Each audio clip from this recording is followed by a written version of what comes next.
Halo guys, jumpa lagi dengan Mimin Oyen GG. Mari kita lanjutkan cerita Donghua Dewa Xiaoyan part 16. Ayo, langsung aja kita ke alurnya. Duar.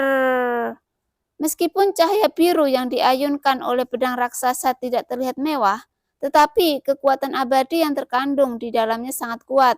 Setidaknya itu bisa memusnahkan dewa yang bertarung.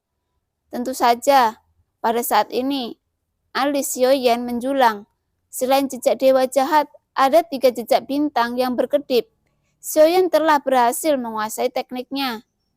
Keduanya mengayunkan pukulan, dan mereka bertabrakan dengan keras.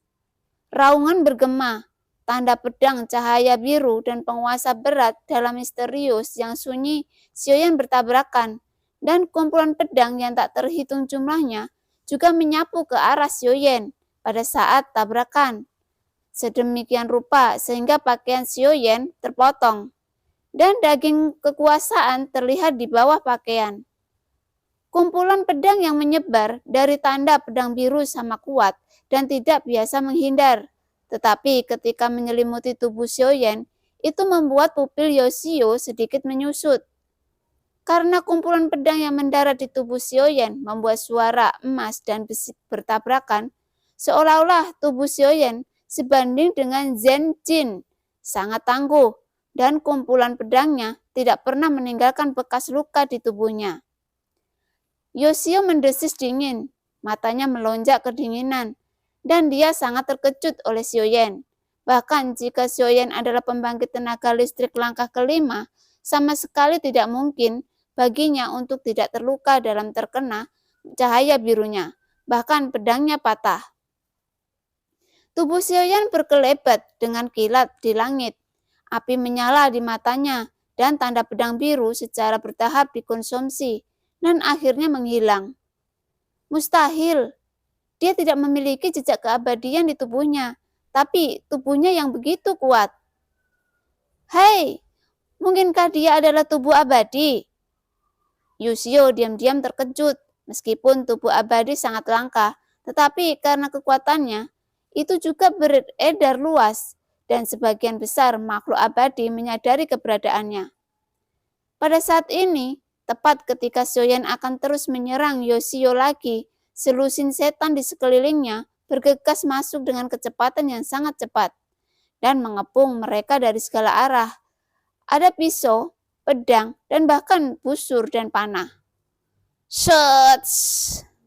Suara angin pecah datang dari ujung yang jauh, dan ratusan bulu panah datang ke arah mereka berdua. Setiap bulu panah dibungkus dengan energi iblis yang kuat. Bulu panah merah itu tidak biasa. Yoshio tidak berani gegabah. Pedang yang tak terhitung jumlahnya membuat bayangan untuk melindungi seluruh tubuh. Adapun Xiaoyan, wajahnya datar, memperhatikan mereka yang bersiul datang. Melepaskan bulu panah, terapi Xiaoyan tidak menghindar sedikit pun, menyebabkan wajah Yoshio di samping menunjukkan ekspresi terkejut. Duar. Hanya pada saat semua bulu panah yang terbungkus energi iblis merah jatuh di tubuh Xiaoyan, suara besi halus meletus dan percikan api memercik ke seluruh tubuh Xiaoyan. Itu tidak menyebabkan kerusakan sedikit pun. Sebaliknya, sayap dewa bela diri Xiaoyan mengembun dalam sekejap, dan tubuhnya berubah menjadi bayangan dan meledak. Duar.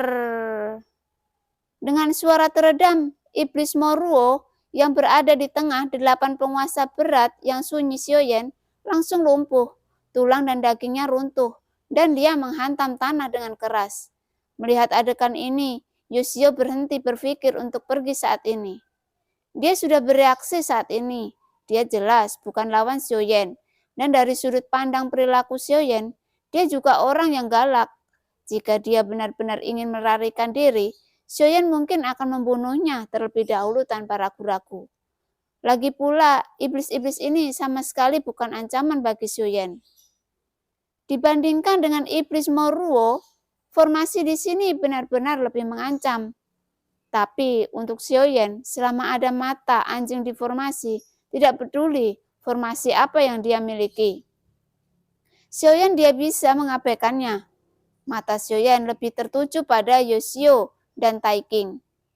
Iblis-iblis ini yang tiba-tiba muncul, serta formasi di sini, Yoshio tampak sangat aneh. Dan ketika Taiking terjebak, Xiaoyan muncul. Xiaoyan melihat tembakan Yoshio, jadi keduanya kemungkinan saling mengenal. Adapun Yoshio ini, kemungkinan besar dia adalah seorang pemburu dari istana perburuan dewa. Tujuan kedatangannya mungkin untuk mengurus Taiking. Jadi Xiaoyan tidak akan membiarkan Yoshio pergi, dan dia tahu apa rencana Sushio. Tapi karena dia telah mengirim orang, Xiaoyan akan menerimanya apa adanya. Ketika melihat Xiaoyan bergoyang, bang, dan berayun beberapa kaki, iblis-iblis ini benar-benar tidak berdaya untuk melawan, dan mereka bahkan tidak bisa melangkah. Xiaoyan bahkan tidak perlu setengah kolom dupa untuk membunuh iblis-iblis ini. Tapi ketika Xiaoyan juga berpikir begitu, Maruo Gue yang terbanting keras ke tanah tiba-tiba meledak menjadi lampu merah, dan tubuh mereka mulai membengkak dengan cepat, berubah menjadi raksasa setinggi beberapa puluh kaki. Untuk membunuh iblis-iblis ini tidak semudah yang dibayangkannya. Melihat ini, Xiaoyan sedikit mengernyit, dan dia bisa dengan jelas merasakan bahwa buah Moruo yang dirasuki iblis ini memancarkan darah dan daging yang kuat, yang jelas beberapa langkah lebih kuat dari sebelumnya. Salah satu iblis Moruo Gue menampar Xiaoyan dengan telapak tangannya. Mata Xiaoyan dingin dan keras. Api melonjak di telapak tangannya. Api menutupi 8 suan penguasa berat yang sunyi, dan dia mengayunkan tiba-tiba. Duar! Dengan suara ledakan, iblis Moruo dengan keras diguncang kembali oleh Xiaoyan dan diledakkan dengan satu pukulan Xiaoyan. Tapi itu tidak mengeluarkan raungan yang menyakitkan, tapi bergerak ke arah Xiaoyan dengan telapak kakinya yang besar. Mata Xiaoyan dingin dan keras, dan dia berteriak, "Jika kalian berdua masih berencana untuk menonton, kalian akan berakhir sama seperti mereka." Ada sejumlah besar iblis di sini, dan akan membutuhkan banyak upaya untuk membunuh mereka semua. Pada saat ini, Yoshio dan keduanya tampaknya tidak memiliki niat untuk bergerak. Tetapi setelah mendengar suara dingin dan tegas Xiaoyan, Taiking pindah bergabung dalam pertempuran. Tidak ada perintah. Saya pikir Tuan ingin membunuh mereka semua sendirian, kata Taiking. Mata Xiaoyan hanya menatap Taiking dengan dingin. Berikan iblis-iblis ini padaku, dan aku memberikan orang itu padamu. Bunuh dia, jangan biarkan dia hidup. Suara Xiaoyan keluar. Wajah Taiking membeku ketika dia mendengar kata-kata itu. Dan perubahan kecil ini tentu saja tidak bisa lepas dari mata Xiaoyan.